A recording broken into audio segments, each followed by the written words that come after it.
दोस्तों, मेरा नाम संदीप है और मेरे YouTube चैनल पर आप सभी का स्वागत है। आज हम पढ़ रहे हैं क्लास 12th की फिज़िक्स पढ़ने वाले हैं और आज का हमारा टॉपिक है इलेक्ट्रिक फील्ड। और ये क्लास 12th की जो जो फिज़िक्स हम पढ़ा रहे हैं आज उसका ये पार्ट 4 चल रहा है।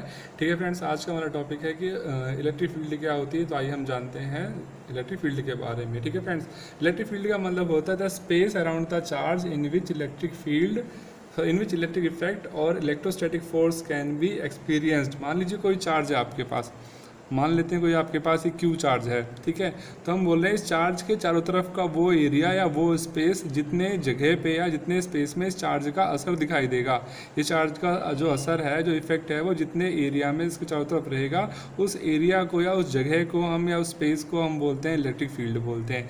जैसे अगर इसका एग्जाम्पल लें, आपके पास कोई एक मैग्नेट है मान लीजिए, है ना, ये मान लेते हैं आपके पास एक मैग्नेट है। मैग्नेट में दो पोल होते हैं, नॉर्थ पोल साउथ पोल। तो इस मैग्नेट का असर अपने चारों तरफ जितने एरिया में है, मतलब इस एरिया में अगर कोई भी लोहे की चीज़ आएगी तो ये जो मैग्नेट क्या करेगी, उसे खींच लेगी, है ना। लेकिन अगर इस जगह के बाहर मानो कोई लोहे की चीज़ यहाँ पे रखी हुई है तो क्या करेगा, ये जो मैग्नेट है इसे नहीं खींच पाएगा, है ना। तो ये जो स्पेस है इसके चारों तरफ का, इस स्पेस को ही हम क्या बोल रहे हैं, इलेक्ट्रिक फील्ड बोल रहे हैं, है ना।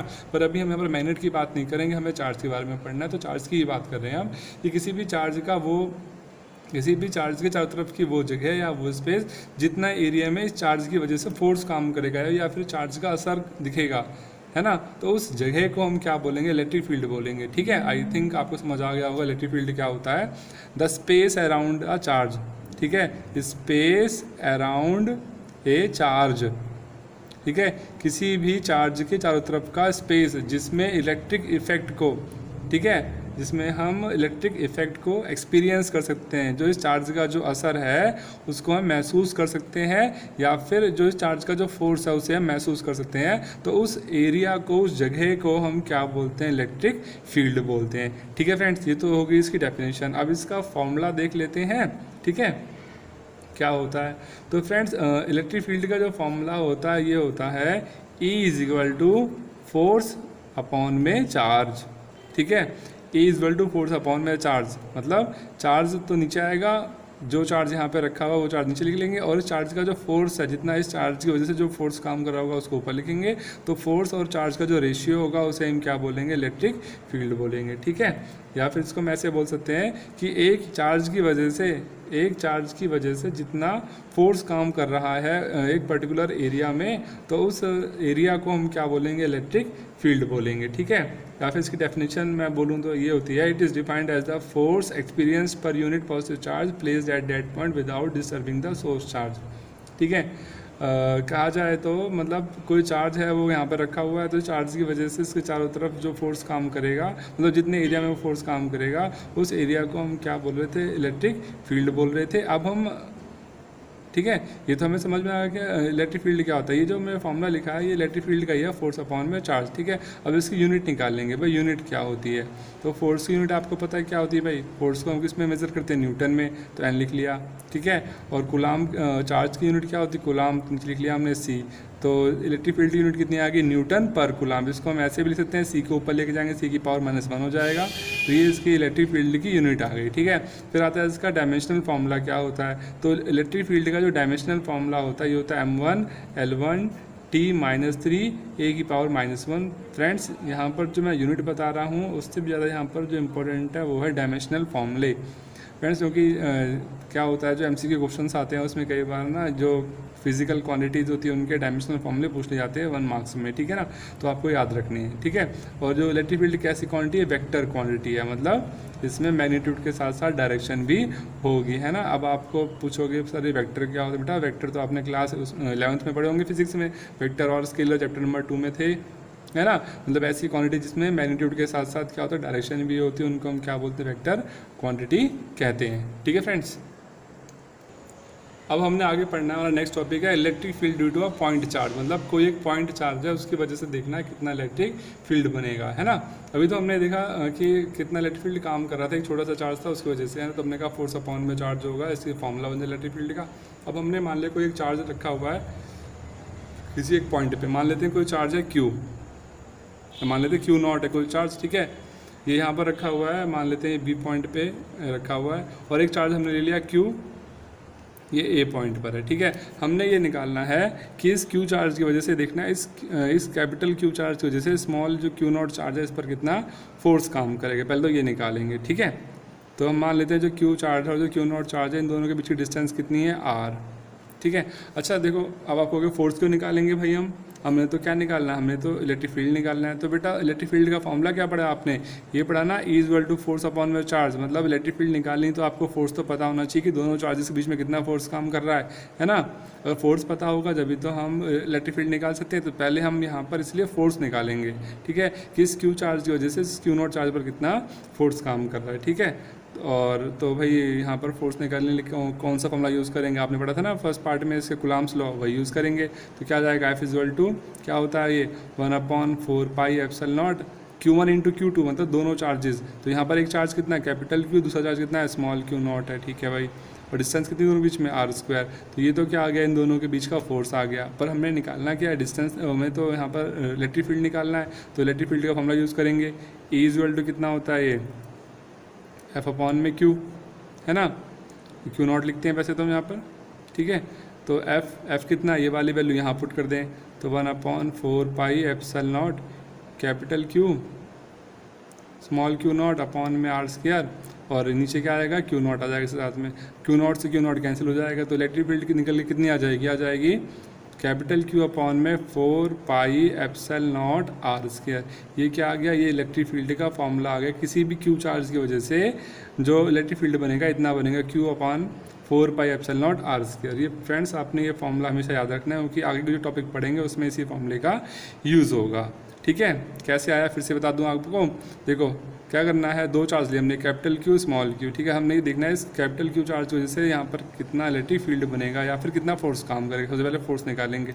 तो फोर्स का फॉर्मूला हमने पढ़ रखा है, ठीक है। तो वो लगा दिया 1/4 pi epsilon not Q1 Q2 पढ़ते हैं। तो यहाँ पर मतलब Q1 Q2 मतलब दोनों चार्ज, तो एक चार्ज तो Q है तो Q ले लिया, एक चार्ज Q नॉट है, Q नॉट ले लिया, अपॉन में डिस्टेंस उसका लगा लिया हमने, ठीक है।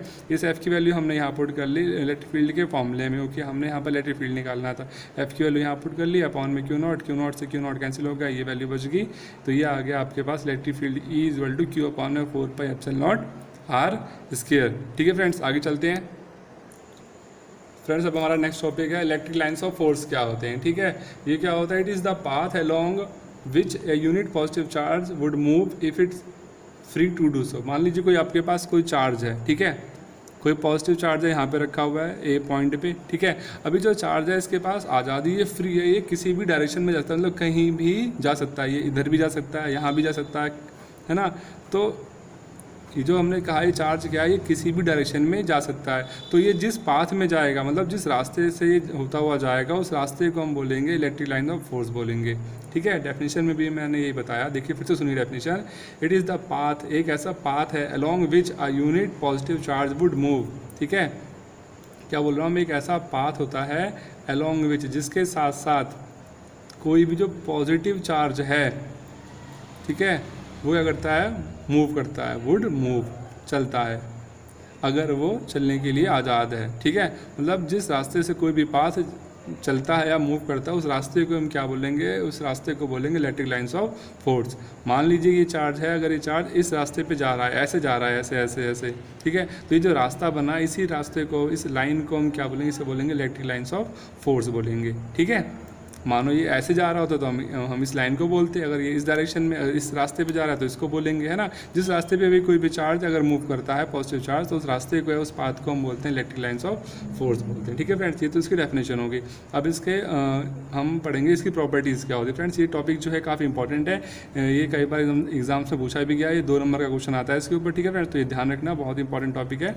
इसमें क्वेश्चन पूछा जाएगा, सबसे पहले तो आपको इलेक्ट्रिक लाइन्स ऑफ फोर्स की डेफिनेशन लिखनी होगी, जो मैंने आपको समझाई। उसके बाद इसकी जो प्रॉपर्टी हैं 3 या 4 प्रॉपर्टी आपको यहाँ पर इसमें लिखनी पड़ेंगी 2 नंबर के लिए, ठीक है फ्रेंड्स। तो इसकी फर्स्ट प्रॉपर्टी देखते हैं, प्रॉपर्टी क्या क्या है इसकी, है ना।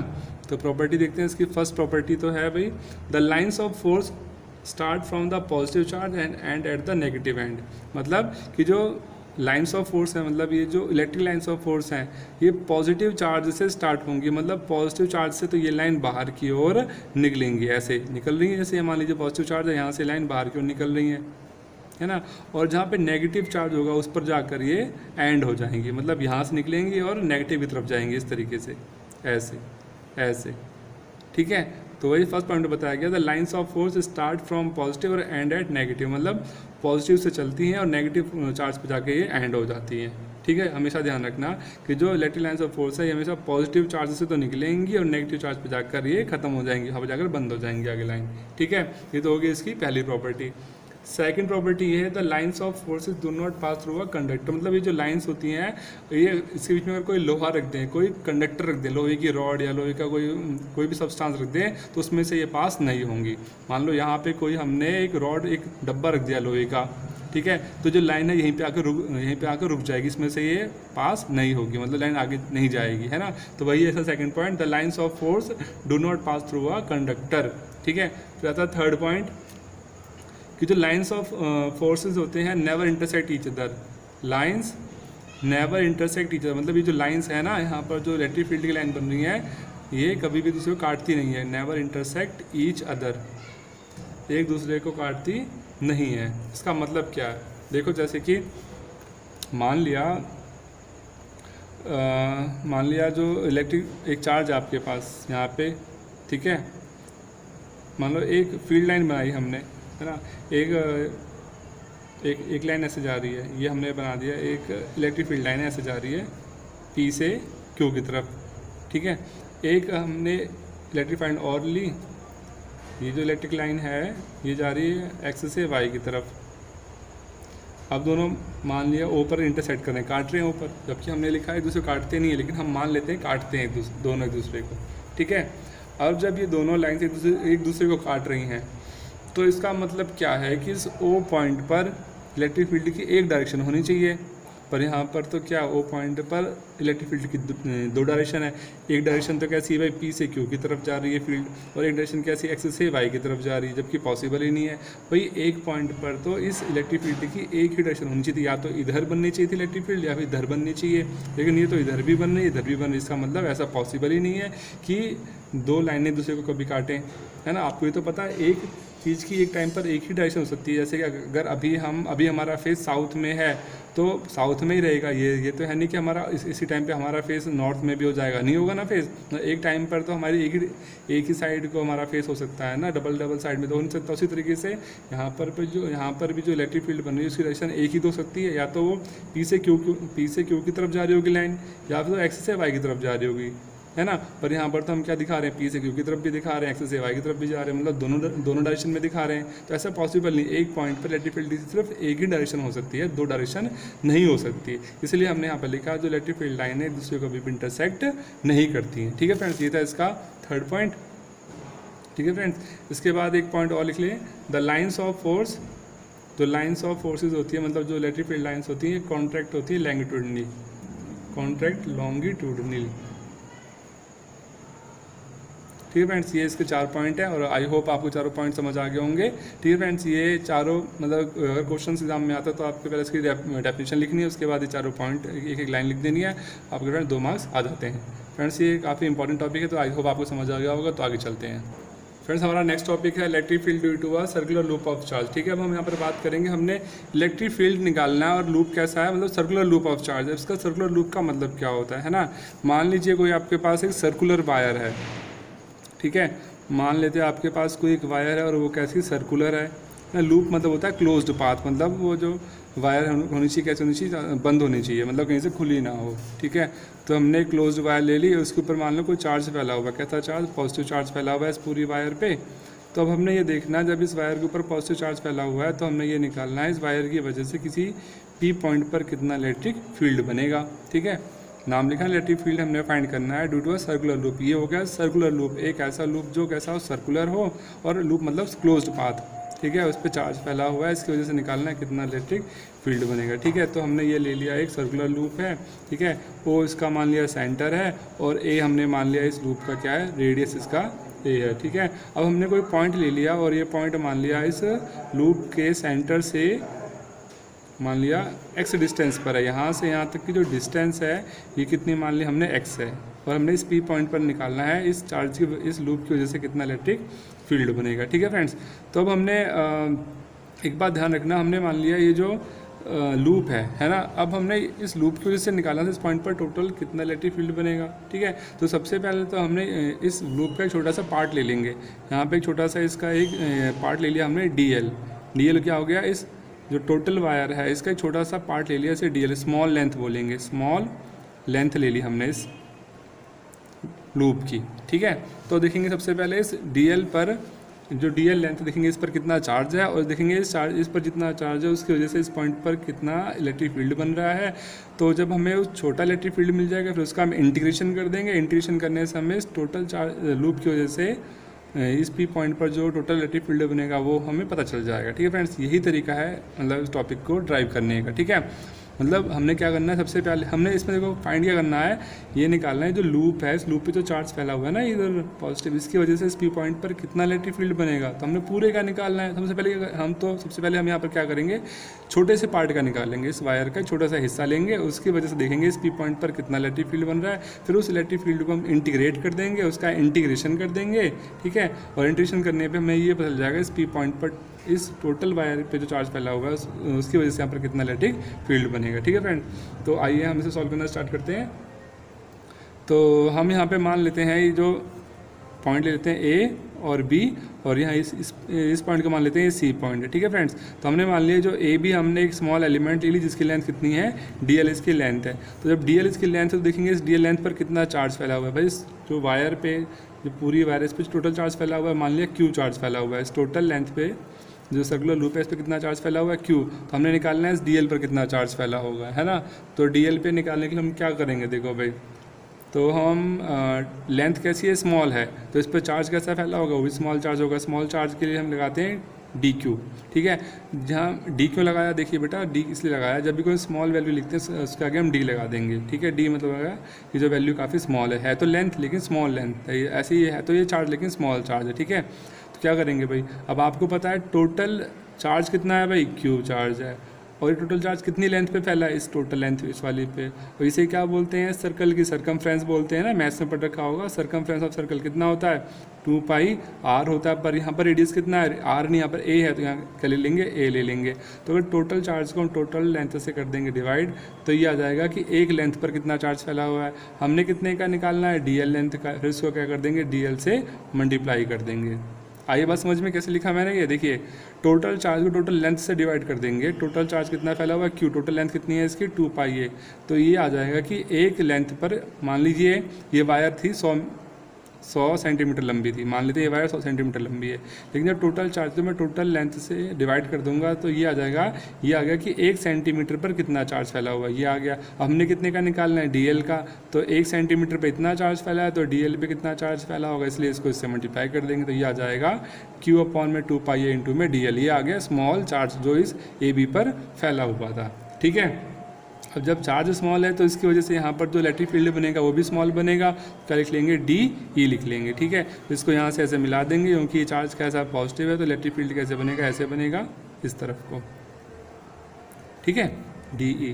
तो भाई इलेक्ट्रिक फील्ड का फॉर्मूला क्या होता है, 1/4 पाई एप्सिलॉन नॉट, क्या होगा, चार्ज डी क्यू, और अपॉन में क्या आएगा, डिस्टेंस का स्क्वायर। तो भाई दोनों के बीच की डिस्टेंस कितनी है, सी पी। चार्ज कहाँ पर रखा हुआ है, यहाँ पर है, और पॉइंट कहाँ पर है, यहाँ है, तो चार्ज और पॉइंट के बीच की डिस्टेंस कितनी है, सी पी। क्या जाएगा, सी पी का स्क्वायर आ जाएगा। ठीक है, अब हमने यहाँ पर डी क्यू की वैल्यू पुट करनी है और सी पी स्क्वायर की वैल्यू पुट करनी है। डी क्यू कितना है भाई, ये ऊपर लिखा हुआ है आपके पास डी क्यू, पर हमने क्या निकालना पड़ेगा, सी पी तो निकालना पड़ेगा। सी पी कहाँ से निकालेंगे, देखिए ये ट्रायंगल दिख रहा है आपको, ये वाला ट्रायंगल सी ओ पी, ये ट्रायंगल दिख रहे हैं आप, है ना, ये जो आप ट्रायंगल दिख रहे हैं इस ट्रायंगल में हमने क्या निकालना है, सी पी निकालना है, ये है सी पी। तो आपने पाइथागोरस थ्योरम पढ़ रखी है ना, क्या होता है भाई, पाइथागोरस थ्योरम में हाइपोटेन्यूज का स्क्वायर इक्वल टू कितना होता है, पी का स्क्वायर प्लस में क्या होता है भाई, बी का स्क्वायर। कर्ण का वर्ग बराबर होता है लंब का वर्ग जमा आधार का वर्ग, हिंदी में भी पढ़ रखा है मैथ्स में। ठीक है, तो वही चीज़ यहाँ पढ़ रहे हैं। हमने क्या निकालना, सी पी निकालना, मतलब क्या निकालना है, कर्ण मतलब हाइपोटेन्यूज निकालना है। ठीक है, तो सी पी स्क्वायर बराबर कितना होगा, पी कितना है भाई, यहाँ से यहाँ तक ए स्क्वायर हो गया, बी कितना है, बेस मतलब एक्स का स्क्वायर। ठीक है, आगे बात समझ में। तो सी पी, तो आपके पास जो सी पी स्क्वायर की वैल्यू कितनी आ गई ए स्क्वायर प्लस में एक्स स्क्वायर। ठीक है, अब इन दोनों वैल्यूज़ को डी क्यू और सी पी की जो वैल्यू है इसे यहाँ पुट कर देंगे। ठीक है, कितना आ जाएगा, ये आ जाएगा आपके पास निकल कर D equal to 1/4 epsilon naught D Q की जगह पर कितना आएगा भाई, ये आ जाएगा आपके पास Q/में 2πa इंटू में dl। ठीक है फ्रेंड्स, और नीचे कितना लिखा हुआ ये ब्रैकेट में a² प्लस x²। ठीक है, ठीक है फ्रेंड्स, तो यह हमारे पास आ गया कि इस डी क्यू चार्ज की वजह से यहाँ पर इतना इलेक्ट्रिक फील्ड बनेगा डी ई। ठीक है फ्रेंड्स, अभी डी की डायरेक्शन कैसी होगी भाई, ऐसी होगी बाहर की तरफ। ठीक है, बाहर की तरफ क्यों होगी, क्योंकि चार्ज कैसा है पॉजिटिव, और पॉजिटिव चार्ज की वजह से जो इलेक्ट्रिक फील्ड बनेगा हमेशा जो इसकी डायरेक्शन बाहर की तरफ होती है। अगर चार्ज होता है नेगेटिव तब इलेक्ट्रिक फील्ड की जो डायरेक्शन होती है वो अंदर की तरफ होती है। अभी चार्ज कैसा है पॉजिटिव, इसलिए जो डायरेक्शन होगी इसकी बाहर की तरफ ही होगी, ऐसी होगी। ठीक है, अब हमने क्या किया, जो यहाँ पर लिख लेंगे डी ई। अब हम इस डी ई जो इलेक्ट्रिक फील्ड है इसको दो पार्ट्स में ब्रेक कर लेंगे। ठीक है, जब इसको हॉरिजॉन्टली ब्रेक करेंगे, ऐसे हॉरिजॉन्टल बोलते हैं ना, जो लाइन अर्थ के पैरेलल होती है, तो अर्थ के पैरेलल चल रहे हैं, ऐसे हॉरिजॉन्टल ब्रेक करेंगे, यहाँ लिख लेंगे कितना डी ई एक्स लिख लेंगे, मतलब एक्स एक्सिस को लॉन्ग ब्रेक करेंगे। और जब नॉर्मल मतलब परपेंडिकुलरली जब इसको परपेंडिकुलर डायरेक्शन में जब ब्रेक करेंगे तो यहाँ लिख लेंगे डी ई एन। जब हमने इसको एक्स एक्सिस या फिर हॉरिजॉन्टल में जब ब्रेक किया लिखेंगे डी ई एक्स, और जब वर्टिकल में ब्रेक करेंगे लिख देंगे डी ई एन लिख देंगे। ठीक है, तो अब यहाँ पर निकालेंगे डी ई एक्स कितना काम कर रहा होगा। ठीक है फ्रेंड्स, और अब हम यहाँ पे ये जो हमने देख लिया है जो डी ई एक्स है और जो डी इन दोनों बीच में जो एंगल बन रहा है वो मान लीजिए थीटा एंगल बन रहा है यहाँ पर। ठीक है, और यहाँ पर भी थीटा एंगल बनेगा, मैंने बनाया नहीं था। ठीक, तो अब हम यहाँ पर निकालेंगे सबसे पहले डी ई एक्स कितना काम कर रहा होगा। ठीक है, फिर इसकी वैल्यू निकाल के इसका इंटीग्रेशन कर देंगे तो पता चल जाएगा यहाँ पर टोटल कितना इलेक्ट्रिक फील्ड काम कर रहा है। ठीक है फ्रेंड्स, अब देखिए अब आपको निकालना है डी ई एक्स। अब ये कैसे निकालेंगे, अब आप कहोगे सर ये तो हमने शायद पढ़ा ही नहीं, या फिर कुछ ऐसे बोलोगे ना, अब डी एक्स कहाँ से आया, डी एन कहाँ पे आया, है ना। तो ये बेटा 11th क्लास में टॉपिक था जिसमें हमने पढ़ा था रेजोल्यूशन ऑफ वेक्टर्स, कि किसी वेक्टर जब ब्रेक करते हैं तो दो पार्ट्स में ब्रेक करते हैं, वर्टिकली और हॉरिजॉन्टली। ठीक है, तो अगर आपको याद नहीं है थोड़ा सा मैं आपको एक बार रिवाइज करवा देता हूँ ताकि जब भी समझ आएगा ये, अदरवाइज समझ नहीं आएगा कैसे लिखा हमने। जैसे ऐसे था, वहाँ पे कोई भी वेक्टर क्वांटिटी होती है तो उसको हम दो पार्ट में ब्रेक करते हैं। मान लीजिए कोई ऐसे वेक्टर क्वांटिटी है, ये मान लीजिए फोर्स है, तो फोर्स जब हम हॉरिजॉन्टल में ब्रेक करेंगे तो एफ के साथ क्या लगा देंगे भाई, कॉस थीटा लगा देते थे। और जब इस फोर्स को वर्टिकल लाइन में ब्रेक करेंगे तो एफ के साथ क्या लगा देंगे, हम यहाँ पर लगा देंगे साइन थीटा। कुछ याद आया, ऐसे था कुछ। वहाँ पर एक एग्जाम्पल दे रखा था, वॉकिंग ऑफ मैन वाला एग्जाम्पल भी था कुछ, है ना। तो वहीं से कॉन्सेप्ट आया ये, जब हम किसी भी वेक्टर क्वांटिटी को ब्रेक करेंगे तो हॉरिजॉन्टल में उस एफ जो भी वैल्यू होगी उसके साथ कॉस थीटा लगा देंगे, वर्टिकल में उसके साथ साइन थीटा लगा देंगे। तो भाई हॉरिजॉन्टल में कितना है, डी ई एक्स है, इसके साथ क्या लग जाएगा, D E x cos theta लग जाएगा। ठीक है, और ये वर्टिकल में कितना है, डी ई एन, साथ क्या लग जाएगा, साइन थीटा लगा देंगे अब हम यहाँ पर। ठीक है, तो अब हम यहाँ पर D E x cos theta की वैल्यू फाइंड करेंगे। ठीक है, मतलब ये वाली वैल्यू निकालनी है। तो क्या करेंगे, देखिए इसकी वैल्यू निकालने के लिए हम, बहुत ही सिंपल है इसका, देखिए तो डी ई, एक मिनट, तो D E is equal to में कितना आएगा भाई, ये मतलब डी ई एक्स निकाल रहे हैं ना, तो कितना जाएगा, डी ई कॉस थीटा काम कर रहा है ना भाई, इस डायरेक्शन में कितना काम कर रहा है electric field, D E cos theta काम कर रहा है। ठीक है, तो डी ई की वैल्यू कितनी है, ये हम पहले निकाल चुके हैं, ये वाली वैल्यू यहाँ पुट कर देते हैं, डी की वैल्यू 1/, ये वाली जो वैल्यू यहाँ से आई थी, ये वाली वैल्यू यहाँ पुट कर रहे हैं। ठीक है, 1/4 एप्सिलॉन नॉट Q/में 2πa, ऊपर कितना है डी एल, नीचे कितना है भाई आपके पास a² प्लस में x², ये आ गया। ठीक है, अब इसके साथ साथ अब हमने यहाँ पर देखना है कि जो हमने वैल्यू तो लिख ली हमने ये कि 1/4 एप्सिलॉन नॉट आ गया Q इंटू में डी एल 2πa। ठीक है, अब ये जो साथ में क्या लिखा हुआ है, कॉस थीटा लिख लिया। अब इस कॉस थीटा की वैल्यू क्या होगी भाई, कॉस का फॉर्मूला पढ़ रखा है ना, जो ट्रायंगल दिख रहे हैं आप, इस ट्रायंगल में देखिए कॉस का फॉर्मूला लगाओ। कॉस का फॉर्मूला पढ़ रखा है, क्या होता है 10th क्लास में, बेस अपॉन हाइपोटेन्यूज पढ़ रखा है ना। क्या होता है कॉस का formula, cos is equal to कितना पढ़ा था, बेस अपॉन में हाइपोटेन्यूज, तो वही लगाना है यहाँ पर। इस टाइम देखो बेस कितना है x, हाइपोटेन्यूज कितना है, निकाला था ना हाइपोटेन्यूज, याद है नहीं, अरे यहाँ देख लो भाई, फिर से बता देता हूँ। ये जो ट्रायंगल आप देख रहे हैं इस ट्रायंगल में निकालना है हमने कॉस। ठीक है, कॉस लिख लिया, थीटा, बेस कितना है भाई x, और हाइपोटेन्यूज कितना आया था, ये निकाला था ना आपने, सी पी कितना a² प्लस x², तो a² प्लस x²। ठीक है, की पावर 1/2 लगा देंगे। क्यों लगा देंगे, CP² तो आया है a² प्लस x², पर यहाँ पर हमें CP² सिर्फ CP चाहिए, तो क्या कर देंगे, इसका रूट स्क्वायर हटा के सिर्फ पावर लगा देंगे 1/2, तो हमने इसका रूट स्क्वायर हटा के पावर लगा दी 1/2। ठीक है, अभी जो कॉस की वैल्यू आई, इस वैल्यू को यहाँ पुट कर देना है। ठीक है। 1/4πε0 क्यू अपॉन में 2πa इंटू में dl बटे में कितना है एक्स स्क्वायर प्लस ए स्क्वायर, कॉस की वैल्यू कितनी है, ये आई है एक्स अपॉन में एक्स स्क्वायर प्लस ए स्क्वायर की पावर 1/2। ठीक है बेटा। अब यहाँ पे आपने क्या करना है, यहाँ से जो आपका, तो फ्रेंड्स अब क्या करेंगे हम यहाँ पर, अब हमें ऐसा करना है इंटीग्रेशन करने से पहले इसे और भी छोटा कर सकते हैं। कैसे हम 1/4πε0 क्यूब अपॉन में 2πa इंटू में dl इंटू में एक्स, ऊपर तो नीचे क्या देखो ये दोनों बेस सेम है, इसकी पावर कितनी 1, इसकी पावर कितनी 1/2।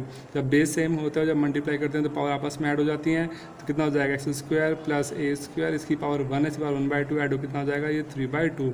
ये तो आ गया कि स्मॉल इलेक्ट्रिक फील्ड आ गया कि इसकी वजह से इस पॉइंट पर इस डायरेक्शन में इतना इलेक्ट्रिक फील्ड काम कर रहा है। हमने निकालना टोटल, तो क्या करते हैं भाई इसका इंटीग्रेशन कर दें, यहाँ साइन लगा दें इंटीग्रेशन का, 10 साइन लगा दें इंटीग्रेशन का, साइन पढ़ रखा आपने इंटीग्रेशन का साइन ये होता है, फिर यहाँ देख लो एक बार इस टाइप का साइन है इंटीग्रेशन का।